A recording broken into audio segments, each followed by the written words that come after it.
It's a beautiful day. So, what we are trying to check today. Oh, sorry, I need to greet you. You're welcome to our podcast. As you all know, this is Babsjay. I'm not going to introduce our guest yet, but let me introduce my co-host. So you can introduce yourself. They call me Casano, but you can call me Casano, just to make it a lot easier for everybody. What is the brain behind the Casano? I think we need to know.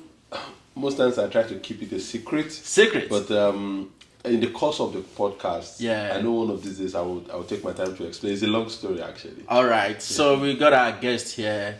Let us meet you. Let me pretend like we've not met before. Well, have we really met? Well, maybe. He came to fetch water at the back of the house of my father. We'll have that discussion after now. Hello everyone, my name is Rebecca Ekundayo. And add Dr. Becker to that name. Well, a doctor without a PhD degree. And you can call me Becca, yeah. Thank you. Right. Do I have to tell you call me Babsjay? No, you know that already. All right, so we just came together and we had a discussion about there are things that we've been through in life that we felt that it will be of interest to you. And of course, there are people that are still going through what we've been through, and it is important that we share our stories so that they can take courage from our travels and they can have a good life. So, today we have a guest. It be like say I just speak too much English. Loni! Sorry. Because of people that would not understand me. So now what we are actually checking today is let me ask Casano, have you had to live outside your parents' care before? Very good question actually. I have had to live outside my parents' house at a particular point in my life. I remember I used to say this story to people from time to time that I was a very stubborn kid when I was young. Very stubborn, like obviously. Like it would jelly. Obviously. I was a very, very stubborn kid when I was young, and while growing up, at some point, there was this in the early 90s. Yeah. There was this trend of stubborn kids. You go to boarding school when they live with the master, and then the master will be able to instill discipline because your parents feel they might not be able to beat you the way they are supposed to beat. Viewers' discretion, just so you know, we are Africans. We don't believe that not spanking your kids is so. While growing up, we went through serious spanking. It's even biblical. there was I can't remember now. It's the book of Proverbs. Yeah. That portion of Bible really put us in trouble when we were younger. My dad would say, as a barman now, he would say, "Look, be away. We are 23 something. Say, spare the rod and spoil the child." So after reading that Bible portion, he will now tell you to lie down. You read it yourself. Yes, he will tell you read it. Then after reading that, in Yoruba, he will now tell you to stress that part. After that, he will now tell you to lie down. And then you go through the process. That is part of our own upbringing. Yeah. So, and that was the reason why at some point, I think when I was in junior secondary 1 at Igomode Grammar School. I don't know if anybody, if you're familiar with Ogun State, you know Igomode Grammar School. Igomode, very close to Ujore. Elepa and Korodu.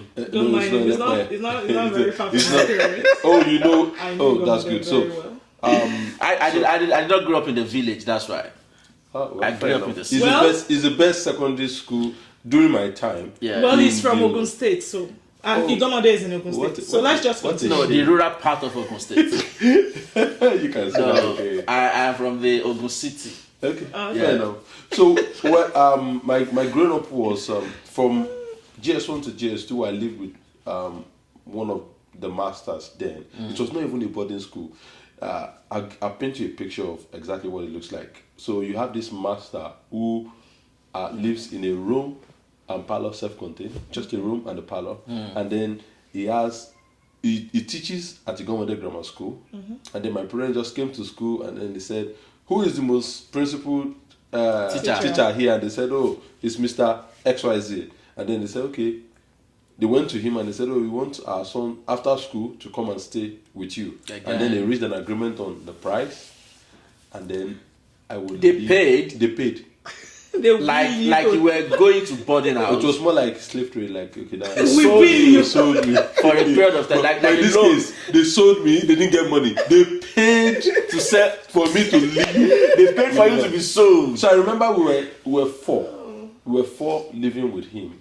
And the period was like the most trying period of my life. I remember then we would walk, and thank God we are all Nigerians here.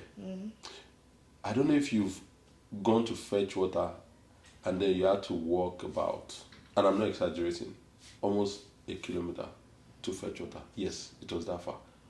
I'm talking of a distance that you would walk and then you have to rest. Now imagine you fetching water. And carried And your then head. while you're walking, you can, while you're walking, the water will be spilling. Yeah. The water, and then by the time you get home, when the water Half drops, bucket. you meet, it's almost half bucket, and then you see the Mud. sand all All over over your your, legs. your body. So the process was, like I said, a very trying period. However, it's a learning process. It's fun to speak about now, but as Yeah. at that time, It wasn't it palatable. wasn't something palatable. Yeah. However, I think it was a process that I had to go through because my parents tried. We are going to have a conversation about my parents some other day, Yeah, sure. which will give more light and more direction into what staying out, what it was staying with them and staying staying outside of their care. of their care. But trust me, there's nobody can take care of your child like you the do. way you will take care of it. I'll just leave it at that point. Absolutely. Yeah. So that is not where we're actually going. Like you said, we are still coming back. We are co-hosts. It's not. It's looking like we are now the guests. No, I'm not. All right. So now today we have Becca. So we'll be asking her some questions as touching living outside your parents' care. So have you lived outside your parents' care? Of course. Yeah. Like how many years? At some point, the first time I lived outside my parents' care was 3 years, and another one, I think, 1 year. So, at different points, I've lived outside my parents' care. Yeah. So when you look at the intervals between when you lived the first 3 years and then when you went back for the 1 year, was it? Give us more. Was it with the same set of family? No, or- different families. Different. Different families. And at what stage in your life? Because that's actually a very Okay. discreet question. I will just say that the first one was during my secondary school. Okay. Yeah. And what happened was my parents had to move from a particular location to another location. Okay. And I told my parents I do want to change my secondary school. So they moved from Lagos to Ogun State. And I said, I want to be in my school because of my friends and, normal. Okay, I'm not so sure of what's happening in Ogun State and all of that. So, and that was why I had to stay with somebody for my SS1 to SS3. Oh, okay. Yeah, so I stayed with a family, yeah. Okay, so I think we should make it this way. If it is positive, you mentioned them, let us say shout out to them. Yeah. So if it is not positive, keep it. Let's leave the story of another day. Right. Share the experience with us. How was it? Okay, like you said earlier, you said there is no way you will stay outside of your parents' house or outside of your parents' care and there won't be difference because the way you are used to being trained is different from the way you would be trained somewhere else. So the first thing is the family I had to stay with, the mom is a teacher, and I'll use this opportunity to say thank you, ma, Mrs. Familoye. Yes. All right, Bukumi. Mrs. Familoye, Mami Bukumi, if you're watching this, thank you. Big shout out. Big shout out to a big you. shout out to you, ma. Shout out to you. So she's a teacher and she's a principal now. Yeah, she's actually very strict. Yes, I would say that mommy is actually very strict.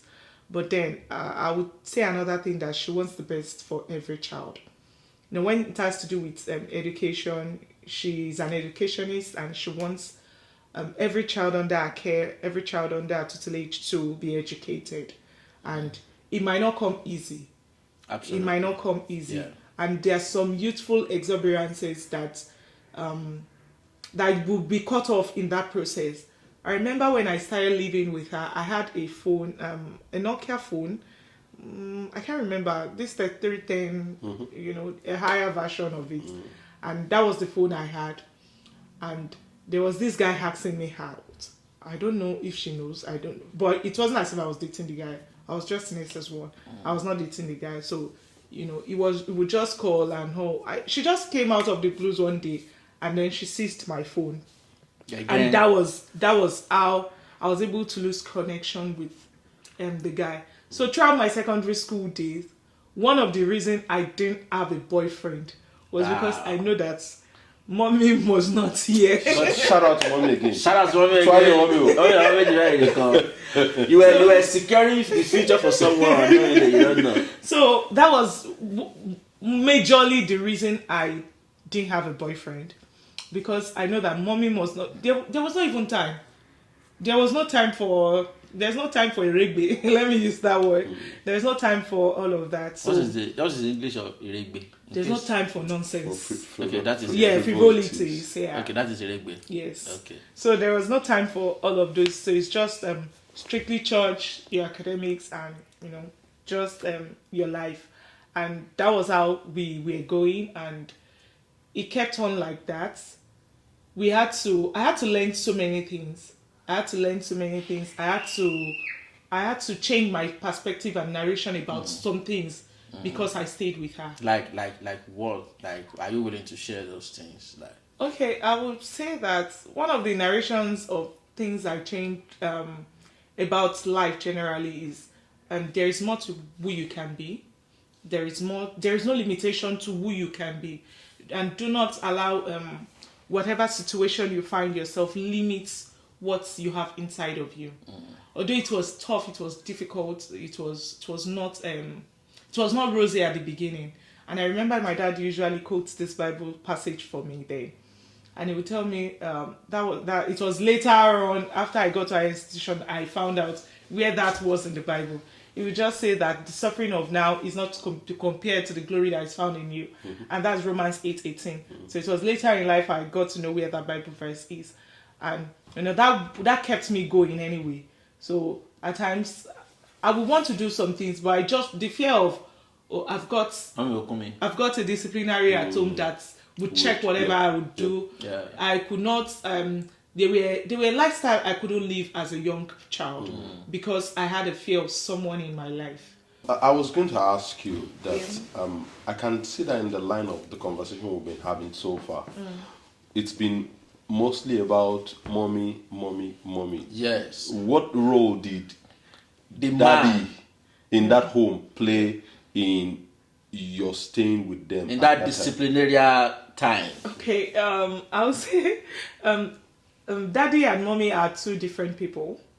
Daddy is a very jovial person, and is not a strict kind of father. Let me use that. Okay, so also my dad also. My mom that is is strict. that is daddy where they pamper. Yeah, daddy with the pamper. Okay. Yes, but I remember dad would pick me up from. Drops me off at school every day, every morning, because his workplace is at Ikeja, I think, and my school is at Cement along along that road. So it comes into and drop me off at my school gate, and then he goes to work. So every how morning. much was cement at that time? I didn't build a house at that time. Okay, because that's cement. So Yeah, that's the name of the bus stop. It's the name of the bus stop. okay. Don't mind him, he doesn't know Lagos. Okay. For the shame. All right, let's continue. So daddy was an amazing father, an amazing friend. We can't have two strict parents. Yeah. Definitely no child will even stay. Yeah. So daddy was a fantastic. I remember one of the time my parents were not able to pay my school fees. There was a delay in paying my school fees, and I was sent back home. He paid the school fees. So he's that kind of a man. Shout out to daddy. So Daddy Bukumi, yeah, Mr. family. Mr. Family. Family. Shout out to you. Shout out. So he paid my school fees, and that it's just a good man, and I would say that it's not. He sees every child. And one thing I know, or I'm very sure about, is he's not the kind of father or the kind of man that abuses children, whether sexually or no traces of it. I can say it anywhere. No traces of it. There are cases of young child living with somebody and take advantage of the child. Yes, the first day I even got to the house, one of the rules is I do not want to see you tie wrapper in this house. So you cannot be tying towel around. No, you can't. Even if it's on your waist. If you are cooking and you remember you're in the bathroom or you have just get dressed before you come check. Yeah. So it doesn't tolerate that. So I want to ask now, because there are some people, just like it happened in the Bible. If you check the story of Eli and his children and Samuel living with them, you discover that Eli failed in his parenting responsibility. You understand? Some people, they pay attention to other children and neglecting their own children. So the case of many pastors today, you see them counseling many children, doing a lot of stuff for many children. You must be this, must be that, but their own children, they are actually far behind. So is this the same thing with this person we're talking about? No, definitely no. Their children are they are doing fantastically well for themselves. And one of the children were not even living with us at that time because they were all in boarding school. Oh, so yes. you were living with them while their own children were living with the school. Yes, under another person's care. What a good chain of exchange. so their children. So most of the time when they come on holiday, I was out at my parents' house. Oh. So we only come in contact. So what was your relationship like with the children then? Because from what you just explained now, it's always when they are about coming home that you're about leaving. So most times you probably only get to spend 2-3 days together, and then you're off a week, and then you're off, and then by the time you're coming back, I know boarding schools resume earlier than normal day students, and then so what was your relationship like? I would say that right from time, myself and Bukumi were childhood friends. So we were friends growing up. So although we had to go to different secondary school, and she was in boarding school, I was. So we still have good relationship. She was at my wedding. She was one of my ladies. Oh, really? Yeah. Okay. I don't know. She's just saying it now. So we still have very good relationship. And after Bukumi seniored me with in our secondary school like a year, like a year. So the 1 year before she went for a pedigree, or a few months before she went for a pedigree and all, we were always home together and we had very nice time. Yeah. Okay, you said you've had to live in 2 places. Yeah. So we've heard the story of once again, Mrs. Family, right? Shout out to Isia. Shout out to you. I'm beginning to suspect the kind of shout out is given to Selma Bukumi. So the reason we have to do that is because when Bukumi was part of this first set of people that secured the future for someone. At least I didn't have a boyfriend. Who is the person? I don't understand. Is that who is the person? So we're talking about probably Bukumi, and the truth of the matter is there are some things that she said now that I've not heard before actually. Which is good. Yeah, that I've not actually heard before. Like, I'm serious. So that's why I'm saying shout out to Bukumi again. Now you've opened a part. Yeah. So let's go to Disc 2. In those CDs you have Disc 1, Disc 2. So let's go to Disc 2. Is Disc 2 positive, or would you like to mention names? And what happened that you have to live with under 2 foster parents? Well, the second one was not. I was the one who took myself to the place. So it wasn't as if my parents asked me to go live there. But then I wouldn't want to go into details because of some reasons. But one thing I would say is when you have young people living with you, be careful what you do to them or how you. Yeah, I would say that I have some positive parts, but then I would say that there is still some negative that I would not want to talk So about. if you want to put the positive and negatives into perspective of a half full, half empty kind of cup, Like- what will you say is the positive half full, or is it almost full, and then the negative is the quarter of the cup, or how would you say? Let me just use this illustration. If you have, for example, I'm trying to make scrambled eggs, Yes. and I'm trying to break the eggs, let's say one crate, into a bowl, and I've started with 10 or 20 or whatever the numbers, and the last one I broke was bad. What would happen to the It rest of it? affects the whole. So I'll just leave it at that. Okay, that's good. Do you have that opportunity of sharing your experience with your parents? Of course. So what was their thought that time? Yeah, my parents. My mom is she's a disciplinarian, so she doesn't take shit from any child. She disciplines like there is no tomorrow. She doesn't joke with the discipline of her children. And my dad is a very quiet person. He has never spanked me. He has never. I'm not sure he has even shouted at me before, so I can't even remember. In the way he ever cautioned me. Anyway, but for my mom, of course, it's living rent free in my head.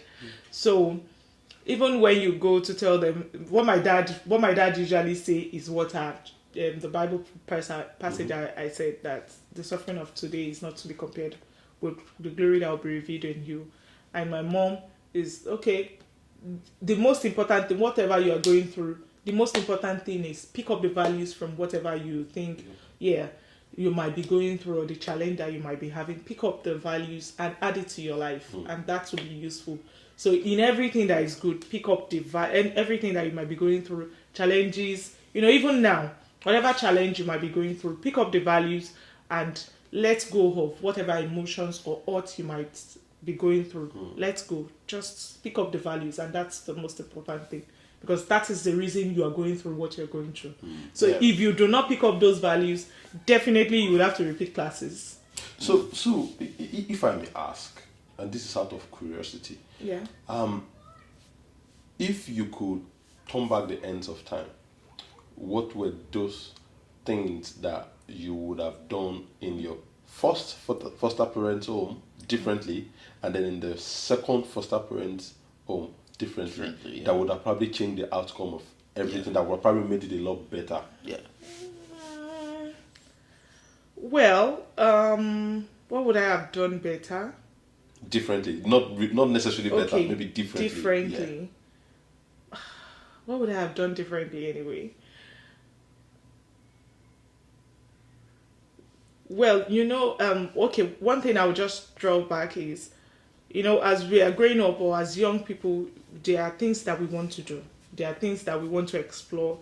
There are things, if I had known or if I knew that all these things is for my future, then I'll be more relaxed. I'll just calm down. So I will just be more relaxed and, just face and pick up more values than I did. Okay. So, okay. For both phases. Yeah, for both And phases. I just want to make you feel relaxed, to understand that whatever it is you are thinking you went through as a kid at that time, growing up, the values that you thought, I'm telling you, if you had gone back to that same age, you will still not pick as much as you are picking, because the hormones at that time were everywhere. You just wanted to explore. I'm very sure at that time you had friends that had boyfriends. Of course. And then you envy them. You envy them. Don't worry. Like I said, there's going to be a day I'll be on this spot and I'll share a lot of stories about what growing up was all about. Yeah. But that's good. So if we let us now move forward. let's Okay. move past those stages. Yeah. Now you're of age. I'm pretty sure you're married. Yeah, sure. You're in a Oh, happy you're married? marriage. Yeah, sure. You're Yes. married? Yes, she's married. Congratulations. Yeah. I was just thinking of getting your number and just. Oh, what a shame. Shit. No one should tell you. If you had the opportunity, or if you find yourself in the same scenario your parents found themselves, would you have done the same? Like allow allow your your children kids to live with someone With else. someone else. Okay, that's a very tricky one. But at this point, I cannot say yes because I'll say yes, I'll say no. Why I'll say no is, as young children, as much as we are disciplined, as much as we are very firm on them, as much as we are very, we want to instill all that we know into them, there is a space of letting a child be a child, one, and there is a space of letting a child be able to say how they feel, say what they feel, what they think. So it's very important in the development of a child. I'm a children teacher, so I'm into children ministry and teenagers, and I hear a lot of things, I see a lot of things from children, and one of the things is parents not being calm enough to talk to their children, and it makes them vulnerable to people. It makes these young children vulnerable to people because in their curiosity, thank God I was able to manage my emotions and all. In their curiosity of they want to explore and they do not have the free access to explore. If you are trying to, okay, I'm going to caution you this way, they would, if you are trying to block the door, they might go through the roof or go through the window. Yeah. So we have to be careful as parents not to be so strict to encave children and think that we just do not want them to have breathing space. No, that's not going to help in any way. That's just one thing I'll say.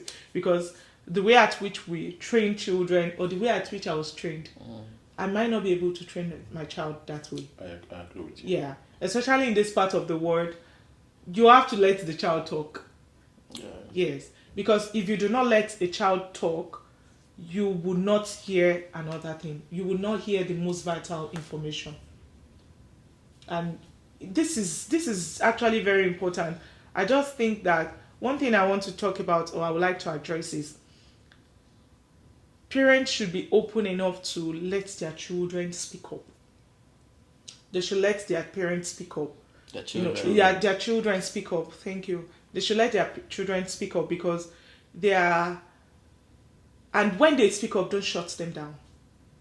There are a lot of things going on. There are a lot of emotions going through. Or Even considering the jet age that we are. Yeah. Yeah. So I was going to So ask much that. curiosity I was going to and ask that if you had access to the internet during those periods, would it have made any negative or positive impact on you? Like they did not seize your phone. These days now, you have Google, you have Android phone.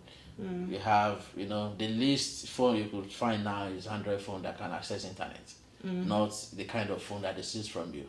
Yeah. Yeah, so if you had such opportunity that time, like access to the internet, would it have impacted you negatively or positively?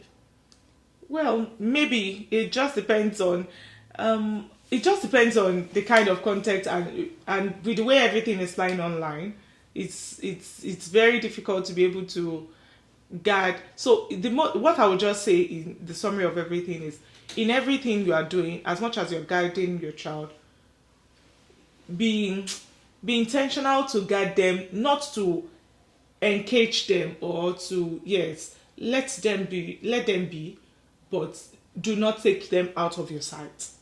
Give them a supervised freedom. Yeah, that's it. Give them a supervised freedom. Because the truth is, you cannot totally encave a child.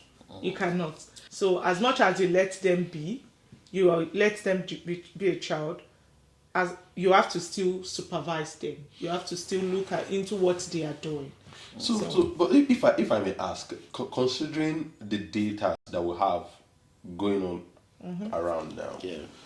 the mode of parenting that we in the 90s, late, no, I don't say late, in the 80s stroke 90s went through, compared to what's going on in the present world, where there's freedom, you have access to a lot of social media content and all.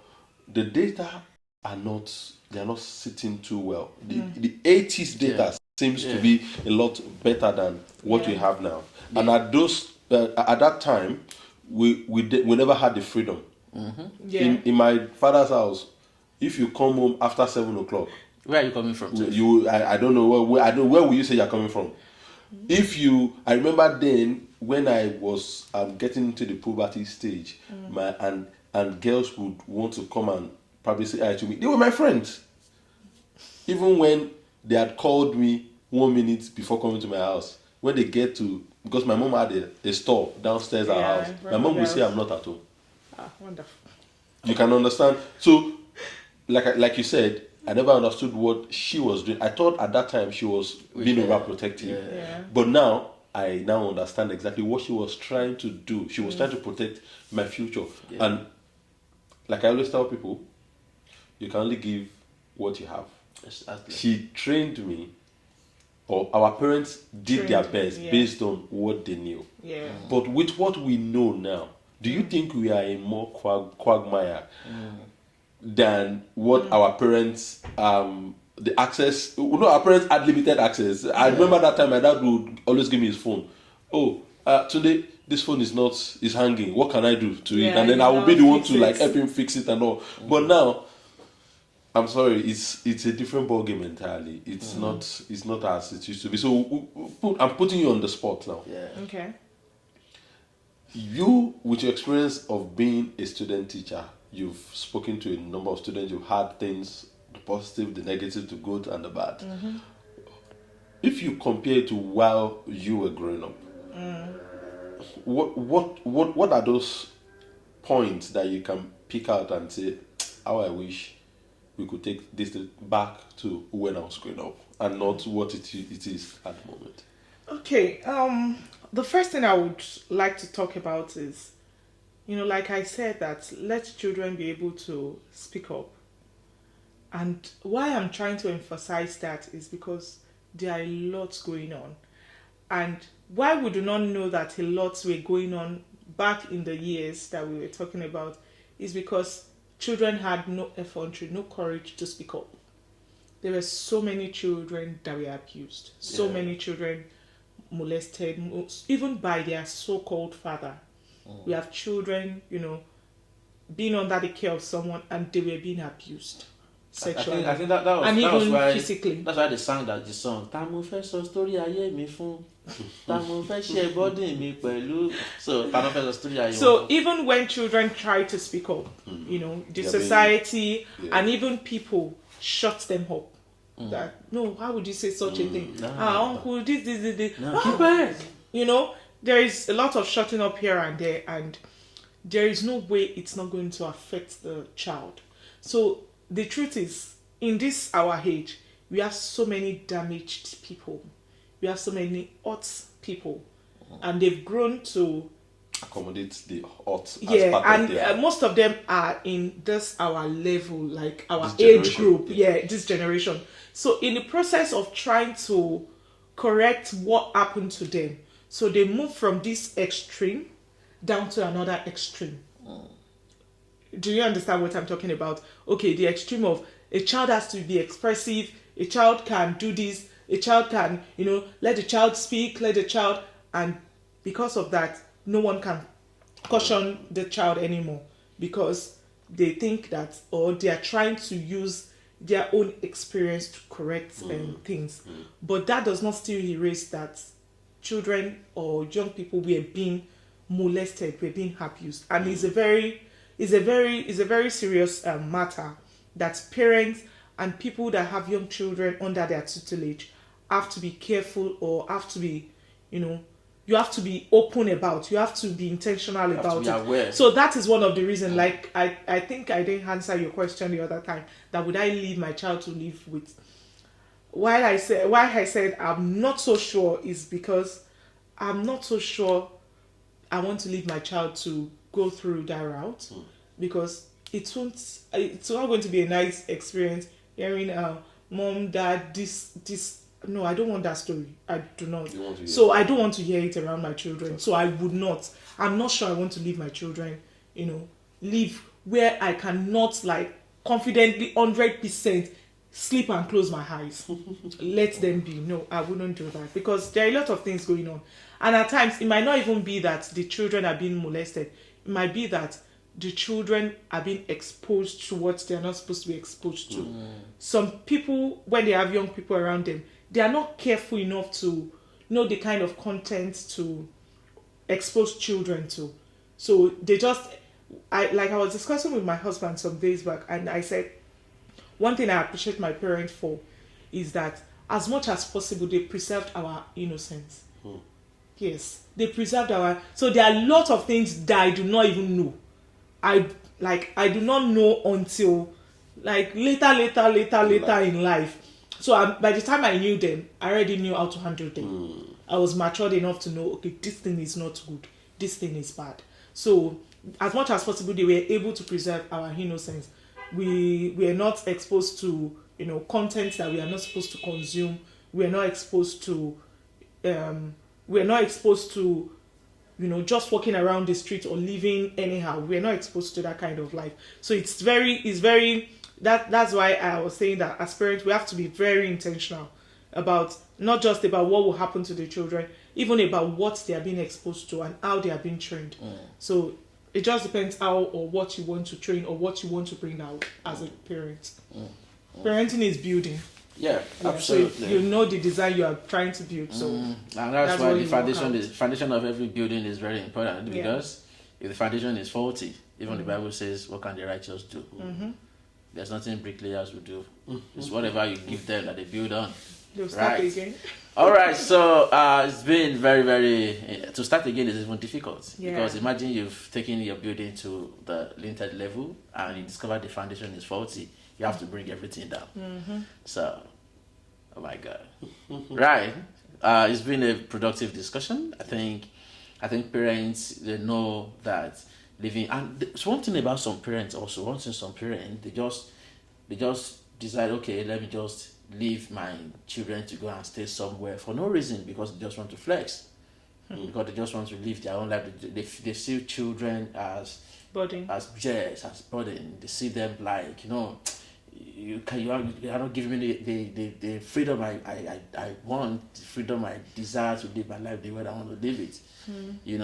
So I think parents should do more better. Yeah, because one of the problems we are having in society today is lack of parenting. Some parents are not careful enough to understand what their children are about.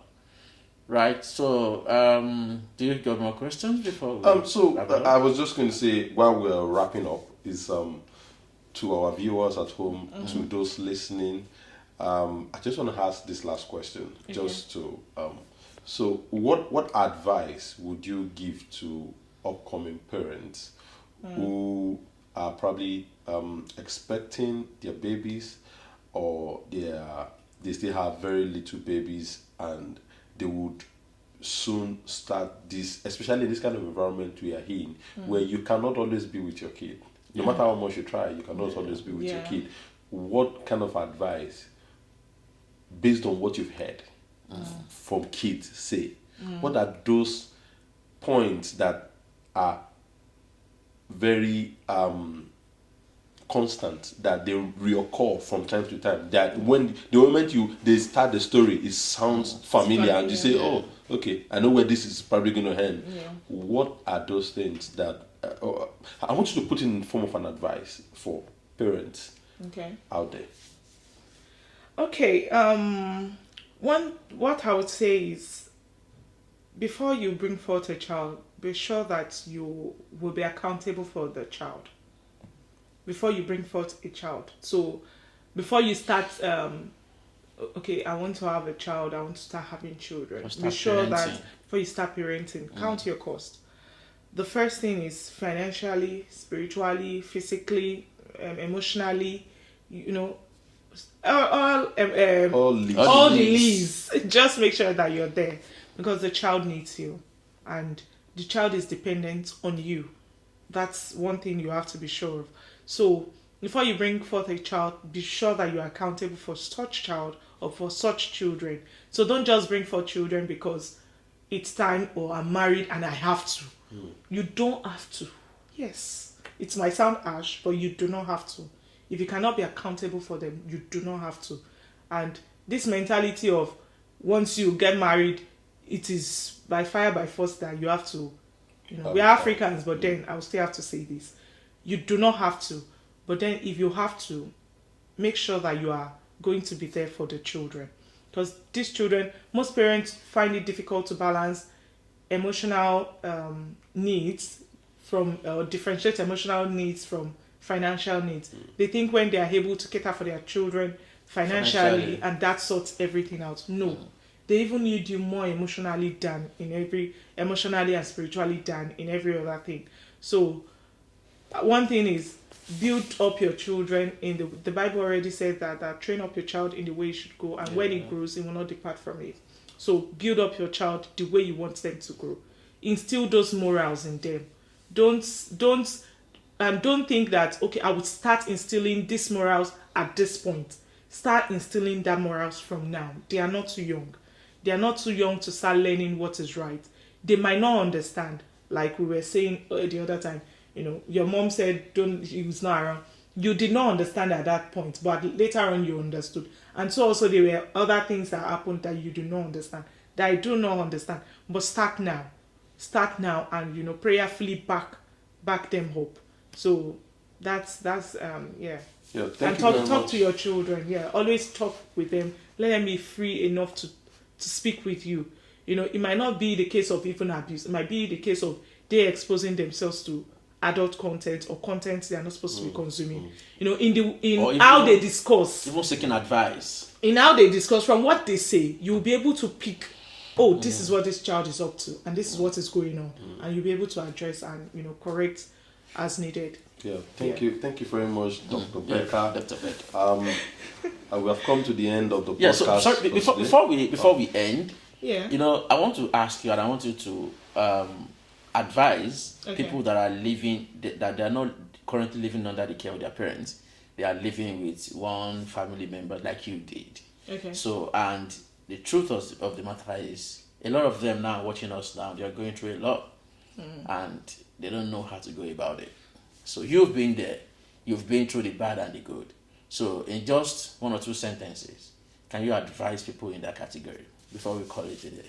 Okay, I will just use this Bible passage that my dad usually uses in encouraging that the suffering of now is not to be compared with the glory that will be revealed in you. So have that at the back of your mind. And another thing is, if it is a case of abuse, please speak to a trusted individual. Please speak up, because the more you keep silence means yes, that you're consenting to whatever is happening. So the more you keep quiet, the more you are not saying anything, then the more you are saying to the person or the abuser that, oh, ride on, you have me, and then the person can continue. So you have to speak up. It is very important. You have to speak up. If it is to your pastor, your teacher, just make sure that let God guide you. Yeah. So be sure that you are speaking up to a trusted person that is able to help you and get you out of that mess.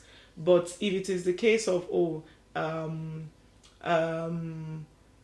not free enough, at times some of us, it's not because we are being abused, but because I'm not free enough to do what I want to do as a child.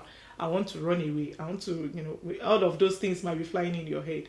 I'll just tell you to calm down, think things slowly, look at it, weigh whatever you are going through. Okay, is it really for the future, or is just being an abuse? So really, if it is for your future, you can keep keep trusting God. And some people are living with their step parents, and it's not palatable. Where do you run to? So you just keep trusting God, and just keep trusting God. And if you need to speak up, please do speak up. All right. Thank you. Thank you for being here today. This is just the maiden edition. Expect more to come. Yeah. I remain your co-host, Kassan. And I'm Babsjay. Thank you. See you next time. Yeah, see ya. Thank you.